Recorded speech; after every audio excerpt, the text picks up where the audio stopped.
బ్రహ్మ విష్ణువు శివుడు ముగ్గురు కలిసి ఒక చిన్న సమావేశం పెట్టుకుని ఏం చేయాలంటే గయాసురుడికి చాలా జాలి ఔదార్యం ఎక్కువ. ఆయన వరం ఇస్తే మాట తప్పుడు, ఆయన ఒక వరం అడుగుదాం అని వీళ్ళు ముగ్గురు వెళ్ళి ఆయన ఒక వరం అడిగారు. మీరు వరాలు ఇచ్చేవాళ్ళు మీరే నా దగ్గరికి వచ్చి వరం అడుగుతున్నారు, ఏం కావాలో కనుక్కోండి, ప్రాణాలు కావాలన్నా ఇచ్చేస్తానన్నాడు.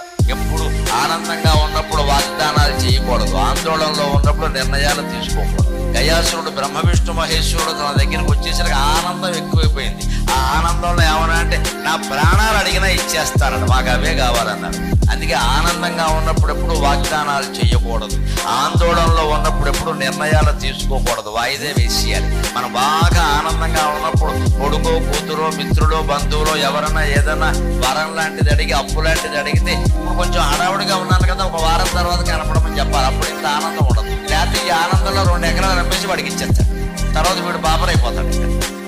అందుకే ఆనందంగా ఉన్నప్పుడు ఎప్పుడు వాగ్దానాలు చేయకూడదు, ఆందోళనలో ఉన్నప్పుడు ఎప్పుడు నిర్ణయాలు తీసుకోకూడదు. మనస్సు ఆందోళనగా ఉంది అంటే ఆ నిర్ణయం తీసుకోకూడదు. ఓ 10 రోజులు వాయిదా వేయి, తర్వాత చూద్దాం.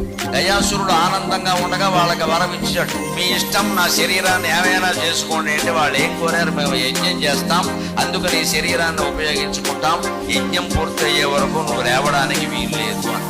యజ్ఞం 7 రోజులు జరిగింది. 7 రోజులు రాత్రుళ్ళు పగళ్ళు యజ్ఞం జరుగుతున్నా జరగకపోయినా గయాసురుడు అలాగే నిద్రావస్థలో ఉండిపోయాడు పూర్తిగా. మళ్ళీ కోడి కోత 7 రోజులు అయిన తర్వాత కోడి కూస్తుంది, అప్పుడు మాత్రమే నువ్వు లేవాలి. తెల్లారడం అంటే అప్పుడు కోడి కోతలేగా స్మార్ట్ ఫోన్లు అలారాలు తల దగ్గర పెట్టుకుని పడుకోవడాలు లేవుగా, కోడి కుయ్యవలసిందే ఖచ్చితంగా. అందుకని ఆ కోడి కోత వినపడినప్పుడే నువ్వు లేవాలి అన్నారు. అలాగే అన్నాడు ఆయన. 7 రోజులు యజ్ఞం సాగుతోంది.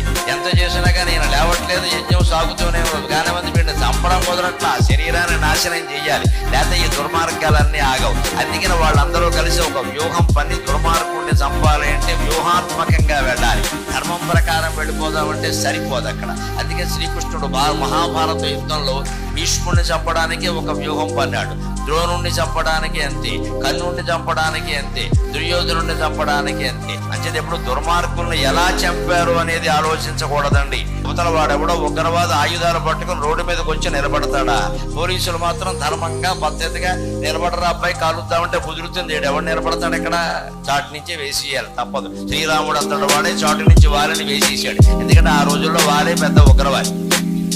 వాడి మెడలో రత్నాల హారం ఉంది కదా అని చెప్పేసి అందరినీ ఏడిపించుకున్నాడు, తమ్ముడు సహా అందరినీ. వాడు రాముడు ఎలా చెప్పాడు? చెట్టు చాటు నుంచి చెప్పాడు, ఉగ్రవాదుని వధిస్తారు తప్పితే వేరే యుద్ధం చేయరు, ఉగ్రవాదులతో ఎవరు యుద్ధాలు చేయరు, వధిస్తారు. రాముడు చేసింది వారితో యుద్ధం కాదు, వధ.